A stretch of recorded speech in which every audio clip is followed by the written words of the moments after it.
3.6 वर्ग मीटर के कमरे को 3 लोगों के परिवार के लिए एक कार्यात्मक घर में बदलें।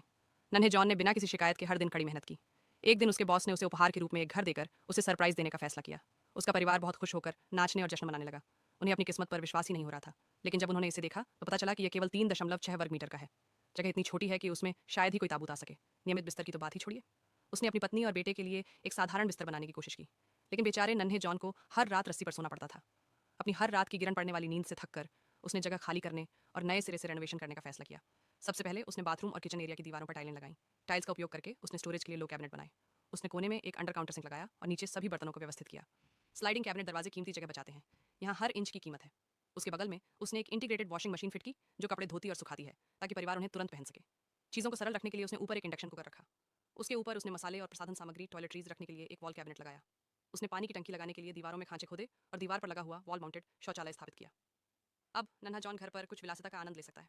वह अपना खुद का सिंहासन होने के बारे में मजाक भी करता है। उसने एक साधारण शॉवर भी लगाया ताकि दिन भर की कड़ी मेहनत के बाद वह तरोताजा महसूस कर सके। बाहर की तरफ 3 कांच के स्लाइडिंग दरवाजों ने एक अलग जगह बनाई। आगे बढ़ते हुए उसने लिविंग एरिया के आधे हिस्से को लकड़ी के विनियर से सजाया। उसने दीवार के पास सोफा बेड की एक कतार लगाई। कुछ गद्दे डालने पर यह एक आरामदायक सोफा बन गया। इसके नीचे स्टोरेज के लिए 2 पहिए वाले दराज हैं। इसे बाहर निकालें तो यह एक बिस्तर बन जाता है।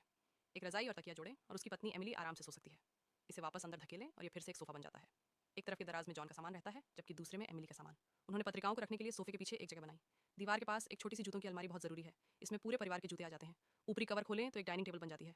परिवार बिना किसी भीड़ भाड़ के एक साथ खाना खा सकता है। कुछ ऑफिस का सामान रखें और यह बच्चों के पढ़ाई का क्षेत्र बन जाता है। उपयोग में न होने पर यह अच्छी तरह से फोल्ड हो जाता है। उन्होंने चाबियों और बैगों के लिए दरवाजे के पीछे एक बोर्ड लगाया। हर चीज़ के लिए एक जगह है और सब कुछ अपनी जगह पर। उसके ऊपर उन्होंने लोहे के फ्रेम से एक बेड फ्रेम बनाया और उसे विनियर से ढक दिया। उन्होंने ऊपर एक नरम गद्दा बिछाया और तैयार है एक आरामदायक बिस्तर। बिस्तर का सिरहाना, हेडबोर्ड, अलमारी के रूप में भी काम करता है। वे नीचे रजाई और ऊपर कपड़े टांगते हैं। अलमारी का दरवाजा बंद करें और सब कुछ साफ सुथरा हो जाता है। अंत में उन्होंने फोल्डिंग सीढ़ियां लगाई, जिससे उनके लिए बिस्तर पर चढ़ना आसान हो गया। अब कोई और आधी रात का सरप्राइज नहीं। इस तरह से डिजाइन किए गए एक छोटे से घर में ये छोटा हो सकता है, लेकिन इसमें सब कुछ है।